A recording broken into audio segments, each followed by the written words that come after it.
Good morning, everyone, and welcome to Thursday morning. It's Stephen Whiteside here from theuptrend.com. In the pre-market this morning, stock index futures and commodities are above fair value. Now, we do have some economic numbers coming out at 8:30. Retail sales, jobless claims, they could certainly change the direction of the market, but so far things are looking pretty bullish. Now, yesterday the VIX was on a sell signal once again. It is still on a sell signal this morning. That would change if the VIX were to close above $13.23. We did see panic buying yesterday, and that is a good thing and a bad thing. It's a good thing because it takes us to new highs and gives people the opportunity to sell into strength. At the same time, it's usually often seen as the end of a move. Remember, we look for selling opportunities when we see panic buying, just like we look for buying opportunities when we see panic selling.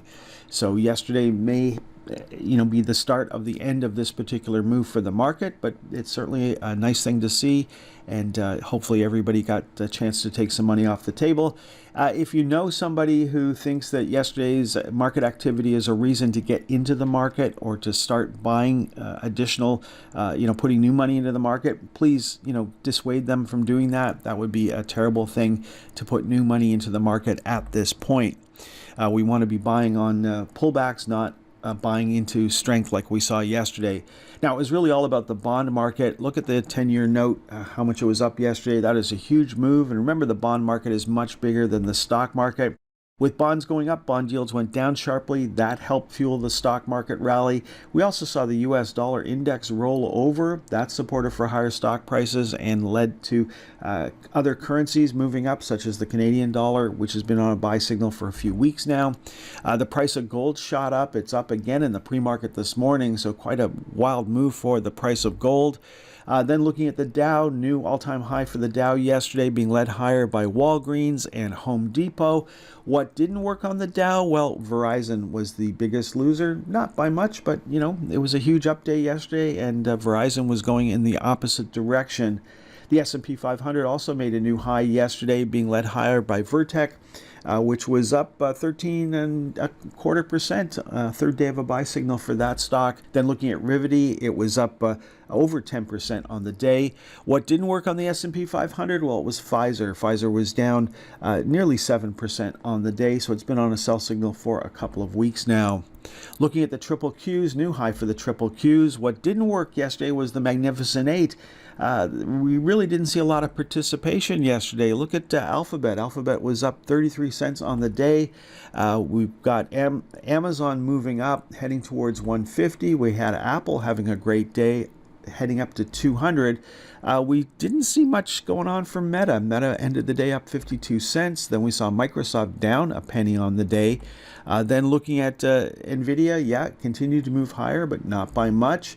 Then Shopify on both sides of the border was up on the day, but still attached to the channel, so not really trending at all. Then we've got Tesla. Tesla trading through the lower channel line yesterday before ending the day higher, but just by less than 1%. So obviously the market is moving away from following the Magnificent Eight higher, and that the rally that we are expecting into year end has started to broaden out, and we've seen the other sectors lead the market higher yesterday, such as cybersecurity, mobile payments, robotics, and semiconductors, all pushed higher on Wednesday. Looking at the Canadian market, the TSX was able to move back up to previous resistance, while the TSX 60 was able to punch through. A big reversal day for mid caps and small caps, and even micro caps got involved yesterday. No major change in trend for micro caps, but they did end the day on a positive note. Now, the big winner yesterday on the Canadian market was materials, with the price of gold shooting higher. We saw real estate move up nicely. We saw healthcare move up. Then gold stocks had a huge up day on Wednesday, up over 5% and back on a daily buy signal. Of course, the gold sector is within the materials sector. Then financials had a big up day as well. That's pretty impressive. Royal Bank making a new high for this move. Big up day for TD Bank, but still at the back of the bus at the moment. Brookfield was the biggest winner in the financial sector yesterday, up over 4.5%. What worked on the TSX? Well, the big winner on the TSX 60 was First Quantum, up nearly 10%. You'd hardly notice it based on the recent decline of this stock. The big loser on the TSX 60 was Dollarama. back on a sell signal as of Wednesday's close. On the TSX Composite, we've got K92 Mining was the big winner, up over 12% on the day.